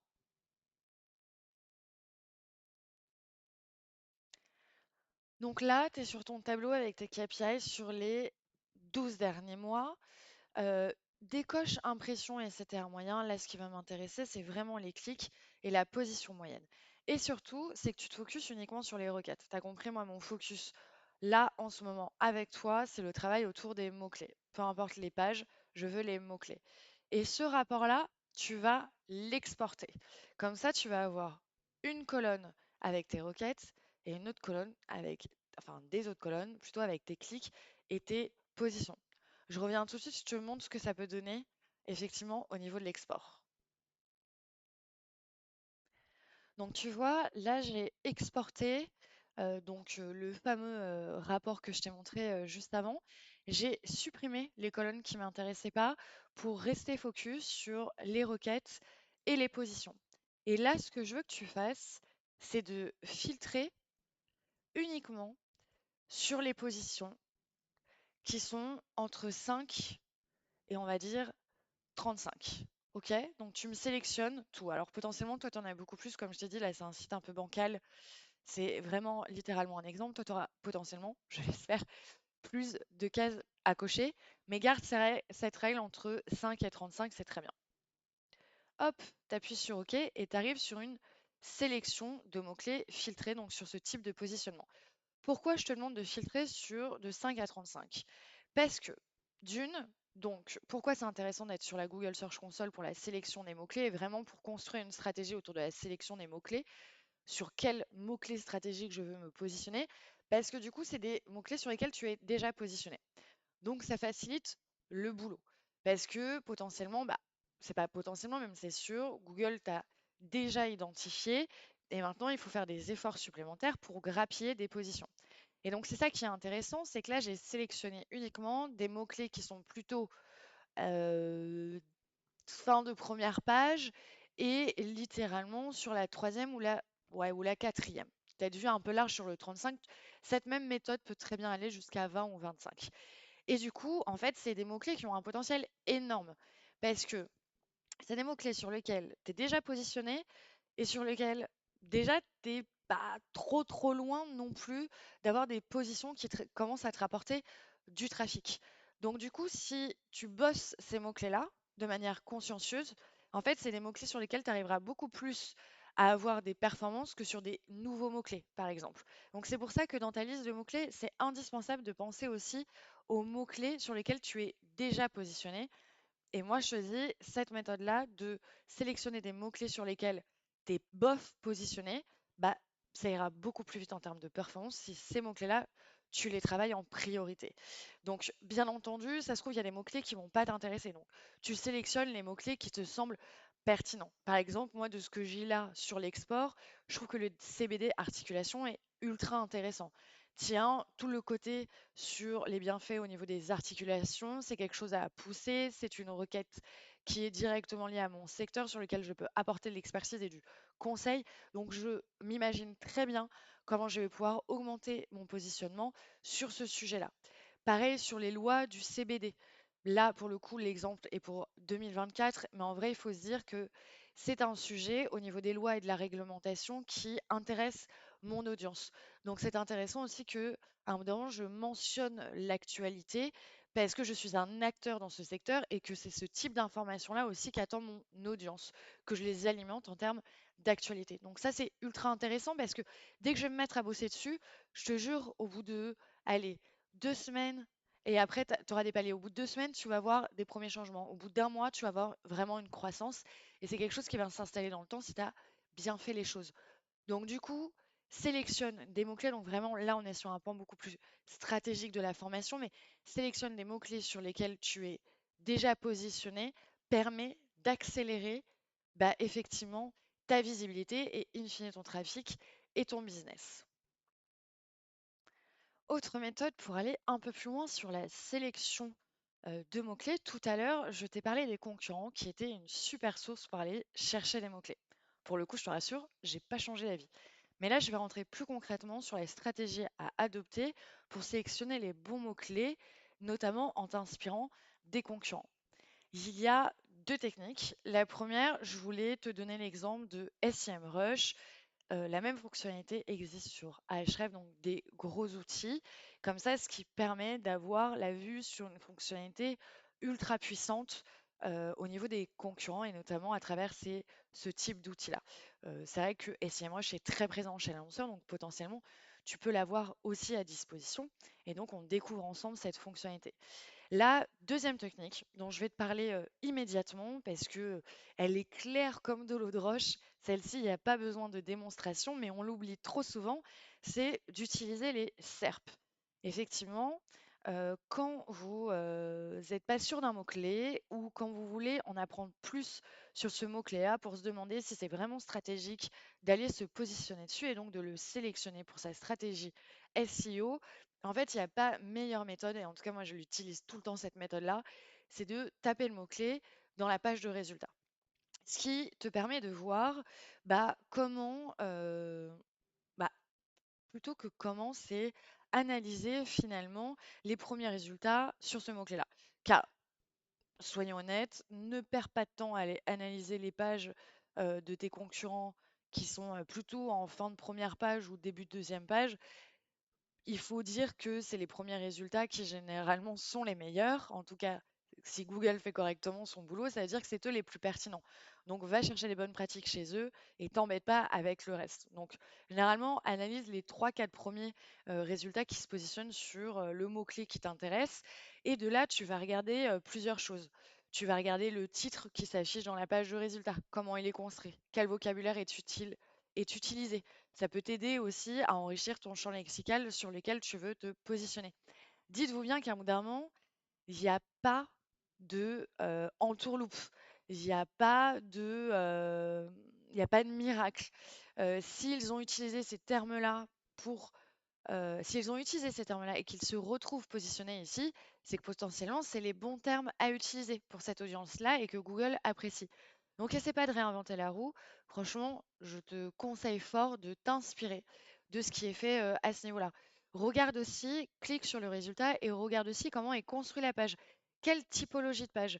Effectivement, on en a parlé longuement sur les intentions de recherche des mots-clés. Il faut, derrière les intentions de recherche, proposer le bon contenu. Si tu n'as pas le bon contenu, c'est avec un article de blog, tu essaies de te positionner sur une intention de recherche transactionnelle, ça va être très compliqué. Donc du coup, pour être sûr de définir correctement ta stratégie et être sûr de ne pas t'être planté sur l'intention de recherche qui se cache derrière le mot-clé potentiellement qui t'intéresse, regarde les contenus qui sont poussés dans ces quatre premiers résultats. Est-ce que c'est quel template? C'est du listing produit, c'est de la fiche produit, c'est du guide d'achat, c'est du blog, c'est de la FAQ. Donc franchement là-dessus, inspecte bien la typologie de page qui se positionne sur ce fameux mot-clé-là. Réinvente pas la roue. Si tu vois que régulièrement c'est de l'article de blog, dis-toi que donc il va falloir que tu crées des articles de blog pour te positionner sur ces mots-clés-là. Et inspire-toi un peu des sujets aussi qui sont poussés, comme je disais, au niveau des titres, du vocabulaire utilisé. Le but, c'est de ne pas faire pareil, mais c'est de faire mieux. Donc à partir de cette idée qui visiblement est validée, bah, du coup, essaie de faire mieux, essaie de pousser un peu plus l'idée, essaie d'être un petit peu plus malin. Ou si à un bout d'un moment, on ne peut pas tout réinventer, juste tu réécris pour pas que ça fasse du copier-coller, parce que ça, pour le coup, ça serait pénalisant, parce que le copier-coller, d'une, c'est un peu moche d'un point de vue juste valeur humaine, mais qu'en plus de ça, de manière technique, ça pourrait être pénalisé par Google parce que il sait très bien que c'est tel acteur qui s'est positionné le premier avec ce type de contenu-là. Donc si tu viens ensuite le copier, il arrive après, c'est que forcément il a copié et c'est toi qui vas être pénalisé. Donc ça, franchement, cette technique-là, elle marche. Prenez le temps de regarder dans les pages de résultats. Finalement, les pages de résultats, elles vous disent tout. Elles vous disent quel contenu est apprécié, quels mots-clés il faut utiliser. Donc franchement, utilisez cet outil-là, il est gratuit à disposition. Prenez le temps de les regarder. C'est pas juste un classement sur lequel on regarde notre position. C'est un vrai benchmark. Du coup, deuxième technique que je voulais évoquer avec vous, c'est SEMrush, comme je vous le disais, au niveau de l'outil. Et là, on va partir en partage d'écran. Ça sera beaucoup plus concret pour vous. Donc, ce que je vous propose, vu que là, on veut aller espionner la concurrence, on va aller dans la fonctionnalité possibilité de mots-clés. Vous arrivez sur cette interface-là où on va vous demander de renseigner plusieurs sites. Logique, notre objectif est d'aller espionner la concurrence. Donc, on rentre plusieurs concurrents. Dans l'exemple que je vous ai donné ici, j'ai rentré ada.fr et Sixt. Je voulais rester cohérente avec mon premier chapitre sur la partie mots-clés pour vous garder une petite ligne conductrice. Oui, il y a la location voiture et le jardinage un petit peu en fil rouge sur cette formation, mais au moins ça te fait quelque chose d'un peu cohérent en termes d'exemple. J'en ai rentré que deux ici, mais bien sûr que tu peux rentrer jusqu'à 3, 4 et que ça peut être très pertinent. Après, plus tu en rentres et plus la lecture peut être compliquée. Donc là-dessus, ne fais pas le bourrin, il y a pas besoin pour avoir déjà des très bonnes insights. Donc moi, ce que je te propose d'aller regarder dans ce rapport-là, ce qui va m'intéresser, c'est ici, détail des mots-clés. Et en fait, tu vas avoir tous les mots-clés que tu partages avec tes concurrents, donc de manière très précise avec ta position et celle de tes concurrents. Tu vas avoir les mots-clés manquants, c'est-à-dire qu'il est capable de détecter que bah, tes concurrents, eux, ils sont positionnés sur ça et pas toi. Et que potentiellement, moi celle-ci, je l'adore. Franchement, c'est vraiment ma préférée parce que potentiellement, parfois, tu te prends des claquasses de waouh, je suis passée à côté d'une opportunité. Je suis passée à côté d'une opportunité. C'est un champ sémantique que j'avais pas exploré. Rappelez-vous ce que je vous ai dit tout à l'heure sur les synonymes et la richesse sémantique. Parfois, on peut passer à côté de choses si ce travail-là, on ne le fait pas correctement. Et ce rapport-là, il te claque au sol directement si tu t'es trompé. En tout cas, si t'es pas, c'est pas, tu t'es trompé, mais en tout cas que tu es passé à côté d'une opportunité.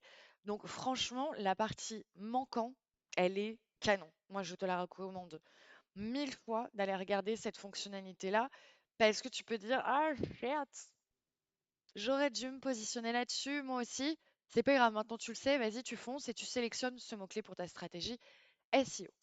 La troisième fonctionnalité que j'adore, bah bien sûr, c'est le faible.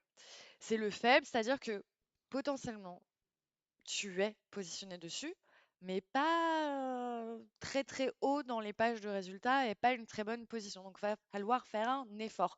Et ça rejoint directement ce que je viens de te dire sur la Google Search Console. Ça rejoint cet état d'esprit de, OK, je suis un peu identifié, mais j'ai encore du boulot à faire, tu vois.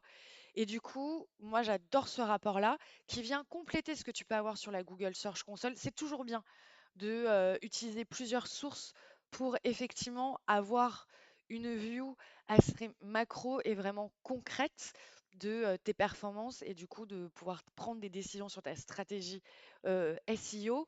Et du coup, ça c'est parfait. En plus de ta Google Search Console, tu fais ce rapport-là au niveau faible. Et ça, du coup, tu peux te dire que si tu viens travailler, et pareil, tu peux le filtrer, hein. Tu as des filtres avancés ici et tu peux faire exactement le filtre, pardon, hop, ici, filtre, les filtres que je t'ai donnés tout à l'heure, c'est sur les top 10, top 20 et tout, tu peux faire exactement ce même exercice. Donc du coup, bah, tu filtres potentiellement sur celles qui sont entre 5 et 25 et tu me les bosses et tu vas voir les résultats, ils vont arriver rapidement. Donc ça, en termes de stratégie de sélection de mots-clés, les concurrents, c'est une mine d'or. SEMrush t'aide énormément à le faire et surtout, tu ne m'oublies pas les pages de résultats. Et justement, en parlant de concurrents et d'aller s'inspirer chez eux et de bien les analyser, effectivement, ça me permet de faire le pont avec ce que je te disais tout à l'heure. Je ne sais pas si tu te souviens, sur les mots-clés génériques, les fameux mots-clés très concurrentiel. Par exemple, si on devait en citer quelques-uns, le assurance auto, il est très concurrentiel. La chaussure, le terme chaussure est très concurrentiel. Pourquoi c'est des mots-clés très concurrentiels? Parce qu'il y a des grandes marques qui se positionnent dessus avec surtout des sites déjà bien établis. Ils ont généralement beaucoup d'autorité et on va pas se mentir, beaucoup de budget SEO. Ils ont des ressources, des investissements. Du coup, c'est pour ça aussi qu'on sait dans le monde du SEO que c'est des secteurs très concurrentiels, du coup avec des mots-clés très concurrentiels. Et donc, généralement, quand on se retrouve dans ce genre de configuration, tu l'auras compris, c'est difficile d'atteindre des top positions dans ce genre de contexte. On a un coût élevé SEO et en plus de ça, aller chercher des mots-clés très concurrentiels, c'est aussi cette crainte d'être noyé dans la masse. En fait, avec des mots-clés très génériques ou très populaires, clairement, ton contenu, il risque de se perdre parmi une multitude d'autres pages qui se battent exactement pour la même place. Et du coup, c'est souvent plus difficile d'aller se positionner et moins pertinent. Et c'est pour ça que tout à l'heure, je te parlais de la longue traîne et des fameuses niches aussi. On peut les appeler les niches. C'est des niches spécifiques et sur lesquelles on sera moins noyé dans la masse, on se battra moins contre des mastodontes et potentiellement, en fait, ça va nous rapporter quand même beaucoup de trafic et surtout du trafic très qualifié qui sera source de business. Voilà. Je voulais juste qu'on revienne sur ce point-là parce que je viens de parler des concurrents. Donc, je trouvais ça cool de refaire une petite piqûre de rappel sur toute la partie mots-clés très concurrentielle pour que quand même, il y a un bout d'un moment, on s'imagine pas des choses qui ne seront potentiellement pas réalisables. Il faut réaliste, il faut avoir les pieds sur terre et savoir à quoi on s'attaque quand on sélectionne des mots-clés et qu'on dessine sa stratégie SEO. Ça me paraît indispensable. Du coup, maintenant que j'ai fait cette parenthèse-là, il me semblait indispensable également, dans ce moment qu'on partage ensemble de cette formation, que on aille vraiment jusqu'au bout du process. C'est-à-dire que si je refais le résumé, tu sais ce que c'est qu'un mot-clé. Tu connais les différentes typologies, ces différentes familles, ces différentes intentions. Du coup, les types de contenus qui peuvent se cacher derrière. Tu sais comment on peut aller les sélectionner, quelles sources utiliser. Mais maintenant que tu as cette liste de mots-clés, que tu as sélectionné ces mots-clés, bah, il te faut les fichiers de travail. Il te faut les prioriser. Dans quel sens je m'y prends? Quelle priorité je mets à cette liste de mots-clés-là? Parce que je suis sûre que si tu te mets à faire ce boulot-là, tu n'auras pas que 10 mots-clés. Tu vas en avoir plusieurs. Et du coup, d'un seul coup, là, on rentre sur la partie très opérationnelle plutôt que stratégique. Et du coup, il nous faut des templates sur lesquels avancer. Et figure-toi que j'ai pensé à toi et tu vas retrouver ces deux templates-là directement dans les ressources. Mais ce que je te propose tout de suite, c'est de les parcourir ensemble pour que tu puisses les prendre en main de manière efficace. T'as senti là que j'étais en train de te parler de contenu et de doucement aller sur ce chapitre-là. Effectivement, insérer ces mots-clés, c'est bien entendu directement lié à l'insertion dans vos contenus et la construction de vos contenus. Donc impossible que je t'en parle pas. Donc concrètement, qu'est-ce que c'est d'insérer des mots-clés dans ton contenu? J'espère que tu te rappelles de ce schéma-là dont je viens de te parler qui est hyper important. C'est vraiment la cartographie pardon, que tu dois avoir de tes contenus et que tu dois respecter avec tes balises stratégiques où tu dois insérer des mots-clés. J'espère que tu ne l'as pas oublié. Ensuite, parlons peu, parlons bien, parlons contenu. Je suis restée avec l'exemple de Paris Yesterday. Tu te rappelles, c'est le site que je t'ai montré en exemple sur la title et sur la meta. En effet, je voulais un exemple concret, comme ça c'est plus visuel pour toi. Le contenu, c'est hyper important pour le SEO parce que c'est important pour les moteurs de recherche. Pourquoi c'est important pour eux? Parce que c'est en fait le seul élément qui permet de comprendre de quoi vous parlez. Si vous ne lui donnez pas à manger, bah, effectivement, il comprendra pas très bien ce que vous faites, il aura du mal à interpréter votre activité. Donc on est obligé de la décrire et puis même au niveau des utilisateurs, au-delà de parler des moteurs de recherche, les internautes ont besoin de comprendre potentiellement qui vous êtes, les informations que vous pouvez lui passer, les services ou les produits que vous lui vendez. Donc du coup, le contenu est un indispensable en SEO. Il faut garder en tête que sans contenu, tu ne peux pas ranker dans les pages de résultats, tu ne peux pas être visible. Moi, j'ai une règle à te donner qui est franchement ultra générique, mais qui s'adapte dans 80% des cas. Et franchement, garde-la en tête, tu ne peux pas te tromper. Il faut au moins que toutes tes pages fassent 200 mots. Effectivement, comme je te l'ai dit, le contenu, le SEO on adore, Google il adore. Du coup, tu peux pas me proposer des pages vides. Tu peux pas t'attendre à être positionné avec des pages vides. Donc il faut absolument qu'il y ait du contenu sur tes pages. Et si tu n'as pas 200 mots, ça va être compliqué parce qu'il n'aura pas assez à manger. Tu ne pourras pas assez jouer sur la richesse sémantique. Tu ne pourras pas assez être descriptif. Tu ne pourras pas assez donner d'informations. Donc c'est la règle à avoir. Tu ne me proposes pas de pages avec moins de 200 mots. C'est des pages que tu n'arriveras pas à positionner clairement dans les pages de résultats. Donc vraiment, tu oublies les pages qui n'ont pas de contenu. Vraiment, tu les oublies.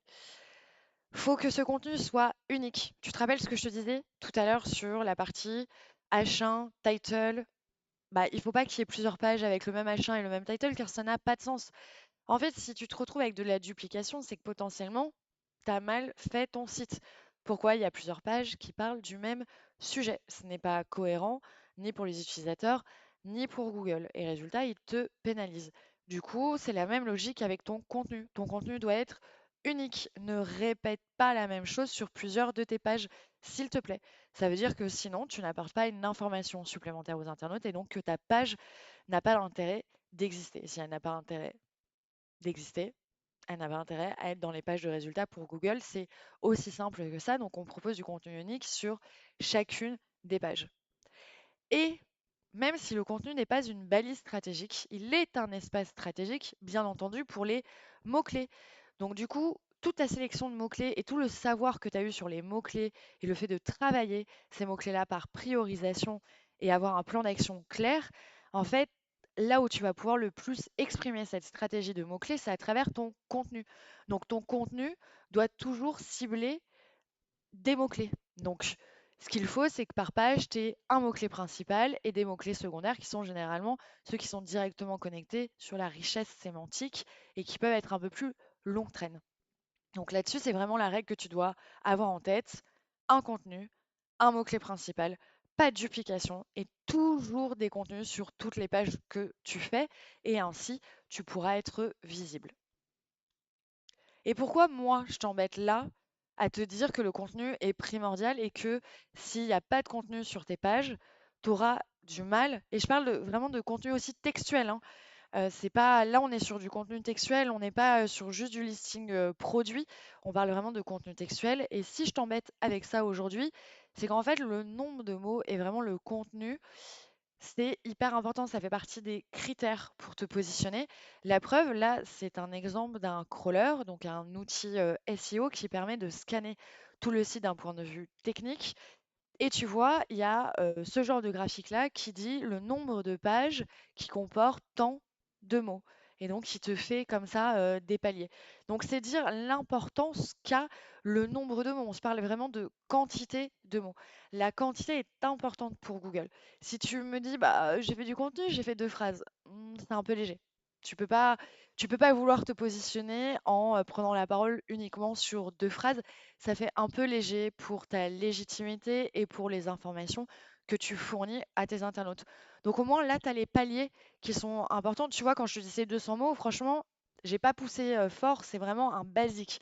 C'est-à-dire que l'idéal, c'est là où tu vois que ça se dirige plus vers le vert, c'est quand tes pages, elles font 800 mots. Après, il faut voir aussi la typologie des pages. Forcément, sur un listing produit, c'est peut-être plus compliqué de faire beaucoup de mots que sur un article de blog. Je l'entends et ça, après, c'est des choses à mener conjointement avec tes experts SEO ou toi à piloter par rapport aussi à ce que tu regardes dans les pages de résultats. Je te le redis, les pages de résultats sont une mine d'informations incroyable et quand tu vois que tes concurrents ont fait par exemple 800 mots sur leur page qui se positionnent sur la requête qui t'intéresse, pars du principe qu'il va falloir faire 800 mots aussi et que ça va être compliqué de faire moins. Donc au moins, tu as ce palier et tu as la justification de pourquoi aujourd'hui je suis en train de te parler du nombre de contenus. Et ma transition vers la prochaine slide est toute trouvée. Regarde-moi ça, cette transition. Ah non, je me suis trompée. C'est pas la transition que j'attendais, mais c'est hyper logique.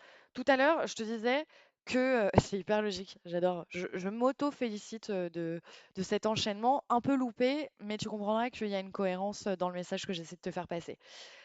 Tout à l'heure, je te disais, bah oui, c'est plus facile de faire beaucoup de mots sur un article de blog plutôt que sur un listing produit si tu es un e-commerçant. Mais en vrai, tu peux quand même te débrouiller. Là, je te donne l'exemple d'un e-commerçant qui vend donc des chaussures pour enfants. Et là, en particulier, l'exemple, c'est la basket pour enfants. Moi, mon but, c'est que cette page-là, elle soit positionnée sur le mot-clé basket enfant, basket pour enfants. C'est pour ça que mon achat, en l'occurrence, comporte un mot-clé principal très présent. Tu vois, je reste logique sur tout ce que je t'ai dit. Donc, du coup, moi, je me dis, il va falloir quand même que je rajoute du contenu. Je peux pas juste me dire, j'ai un champ qui est bien optimisé. Il faut que je rajoute du contenu, il faut que je rajoute du contexte sémantique pour que je pousse encore plus ce champ lexical autour de la basket pour enfants. C'est clairement mon objectif.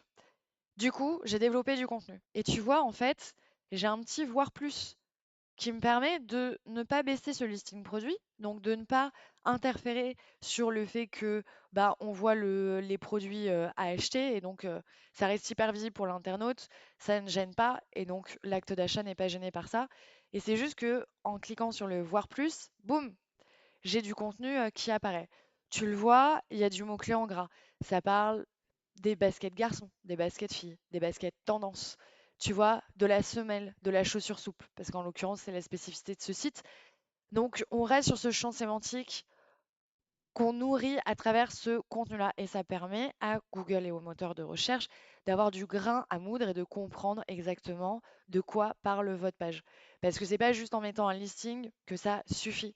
En fait, il y en a la tonne des gens qui vendent des chaussures. On l'a dit tout à l'heure, ça fait partie des secteurs les plus concurrentiels. Donc, il faut donner du contexte sémantique pour appuyer la sémantique de votre site. Donc, avec des petites astuces comme voir plus, ça marche très bien.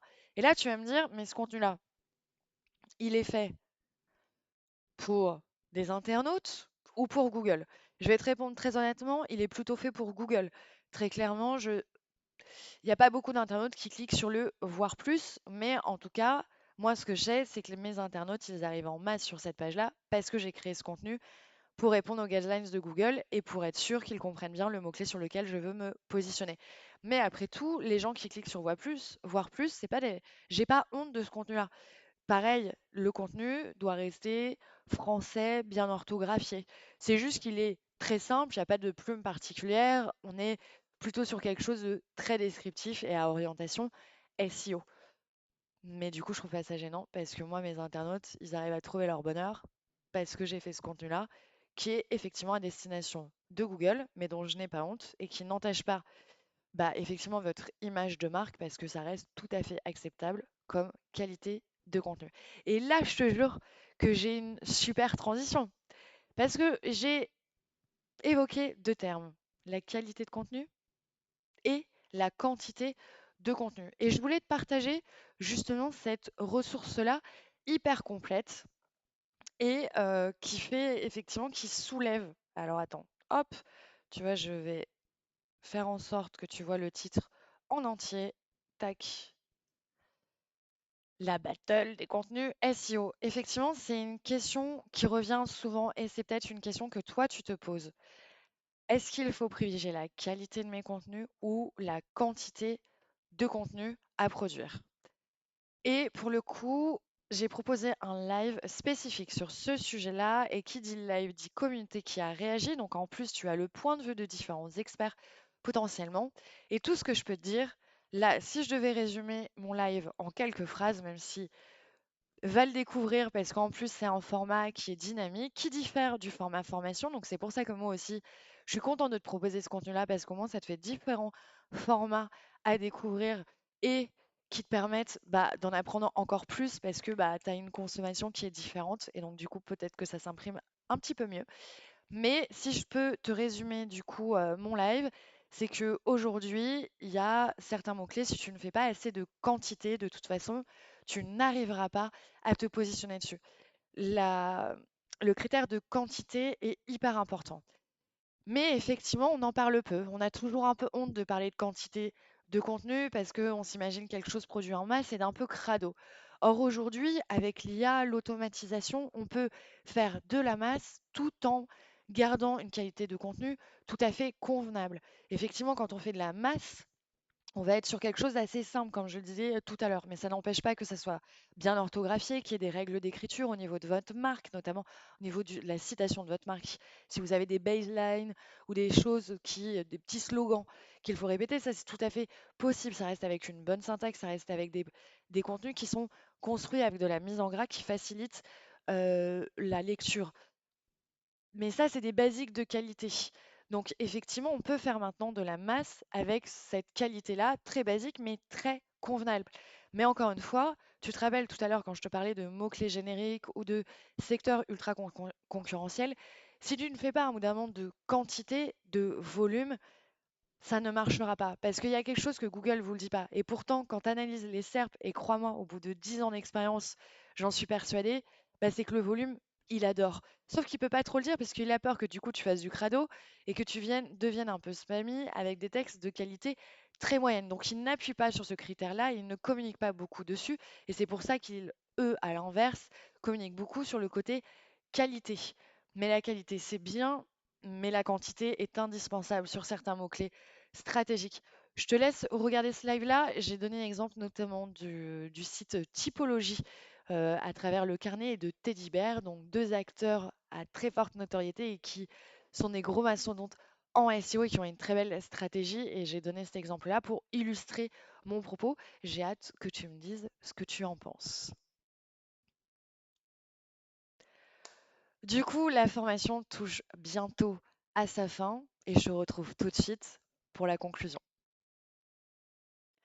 Si tu es arrivé à ce chapitre-là, déjà, je te félicite car tu es arrivé jusqu'à la fin de cette formation et moi, je te remercie de ton intérêt et de m'avoir écouté. Du coup, je voulais qu'on fasse le point sur les différentes compétences que tu as développées grâce à cette formation. Effectivement, maintenant, tu es capable de sélectionner les bons mots-clés, avec méthode, de prioriser les termes stratégiques dans un fichier structuré, d'insérer des mots-clés aux endroits stratégiques pour un SEO efficient. Et ça, je peux te le dire, que c'est ultra stratégique. Ces 3 points feront de toi et font de toi déjà un très bon expert SEO. Si ça, c'est déjà très bien appréhendé, tu as déjà toutes les clés en main pour pouvoir avancer sur de très bonnes stratégies SEO. Ensuite, le point que je voulais évoquer avec toi aussi est des erreurs qu'on peut commettre. Et je voulais te les partager pour te faire gagner du temps, car le temps, c'est de l'argent. Et du coup, les erreurs à éviter, c'est te focus pas uniquement sur les volumes de recherche. Même si, on l'a vu hein, tout à l'heure, il y a différents KPI et le volume de recherche, c'est ultra important parce que bah, c'est comme ce qui va être l'indicateur du trafic potentiel qu'on va avoir sur le site et donc, in fine, de l'augmentation du chiffre d'affaires qu'on va pouvoir générer à travers le SEO. Finalement, sur ta sélection de mots-clés, tu vois le zéro volume de recherche, il ne veut pas dire grand-chose. Et surtout, la pertinence d'un mot-clé se fait aussi par rapport à ton business, à tes objectifs et à tes offres. Donc surtout, ne te freine pas par rapport à ça. Recontextualise avec toutes les clés que je t'ai données au sein de la formation. Évite la suroptimisation. Je t'ai montré là tout à l'heure dans le chapitre précédent l'optimisation au niveau de tes contenus. À aucun moment j'ai dit qu'il fallait bourriner en termes de mots-clés. J'ai juste dit que ton mot-clé principal devait se trouver dans des balises stratégiques bien précises. Et du coup, profite de ta richesse sémantique. C'est les fameux synonymes. Tu te rappelles avec les exemples au niveau de la porte et du canapé que je t'ai donné. Franchement, là-dessus, tu ne peux que avoir une richesse sémantique ultra cool et éviter la suroptimisation et d'aller créer 1000 contenus sur le même sujet, ça ne sert à rien. Franchement, vraiment, ça ne sert à rien parce que tu vas juste te cannibaliser et potentiellement créer de la duplication de contenu. Et surtout, mets à jour régulièrement les fichiers de suivi que je t'ai transmis et ta priorisation. Tu le fais une première fois et dis-toi que tous les mois, essaie de rechallenger ce fichier de suivi de priorisation. Les SERP, ça bouge vite. Du coup, ça peut vite fluctuer pardon, dans tes positions. Donc, je te recommande vivement de le mettre à jour vraiment tous les mois. Et de toute façon, sur ce fichier mois par mois, franchement, utilise-le sur le long terme. Et c'est là qu'il va devenir vraiment ultra stratégique et ultra riche d'informations et que ce sera le socle de ta stratégie de mots-clés. Ce que tu dois faire maintenant, ce que je te conseille, là, et j'espère que ça se trouve, tu l'as fait pendant que j'étais en train de te parler de tout ça et que t'as fait pause. T'as fait pause, Kate. Tu parles trop. Là, faut que je bosse.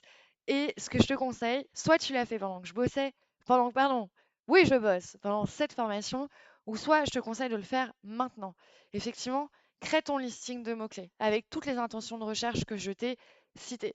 Télécharge ces fichiers de suivi pour avoir une idée de penser quelque chose de bien cadré, car une bonne stratégie SEO, c'est quelque chose de très cadré et de très organisé parce qu'on peut vite s'éparpiller. Or, c'est comme ça qu'on a des stratégies efficientes, c'est via la priorisation. Donc, dès cette sélection de mots-clés, tu réutilises les méthodes à travers la Google Search Console que je t'ai donnée et tu me fais ce fichier de priorisation, s'il te plaît, et de suivi pour avoir une stratégie mois par mois et ce qui te permettra d'être vraiment efficient. Et surtout, vas-y, fais-le maintenant. Utilise une ancienne page de ton site ou crée une nouvelle page de ton site, justement, à travers ces mots-clés-là que tu auras sélectionnés et bien choisis, et en les insérant sur les balises stratégiques et dans ton contenu. Tu as compris maintenant ce qui était important d'optimiser dans ton contenu, donc fais-le, passe à l'action. Et ces 3 étapes-là, elles sont indispensables pour voir si tout ce qu'on s'est dit là, tous les deux, c'est bien acquis. Et je suis sûre que ça va l'être.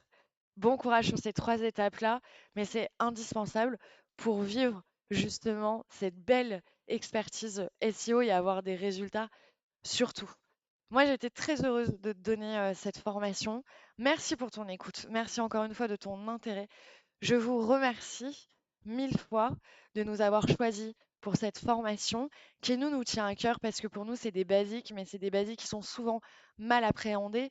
Et finalement, c'est là-dessus qu'on arrive à avoir les meilleurs résultats. C'est pas en allant sur des trucs hyper niches, hyper compliqués qu'on arrive à avoir des résultats en masse. Donc merci 1000 fois d'avoir trouvé de l'intérêt sur cette formation. Surtout, n'hésite pas si tu as des questions, si tu as des remarques, si tu veux me partager tes résultats à travers les différents questionnaires, viens me voir sur les réseaux sociaux. Je suis sur LinkedIn à travers mon prénom et mon nom de famille que tu trouves là. Tu as également mon adresse email si tu veux en savoir plus et si surtout tu veux qu'on se fasse un call pour aller plus loin dans la stratégie SEO et qu'on parle de ton projet. Surtout, n'hésite pas. J'espère que tu l'as compris. Flair Agency, moi-même, c'est la proximité, le partage de connaissances et la pédagogie. Le but, c'est que ça soit clair pour toi et que moi, bah, je puisse te transmettre tout ce que j'ai appris pendant plus de 10 ans. Alors, je te remercie et on se dit à bientôt.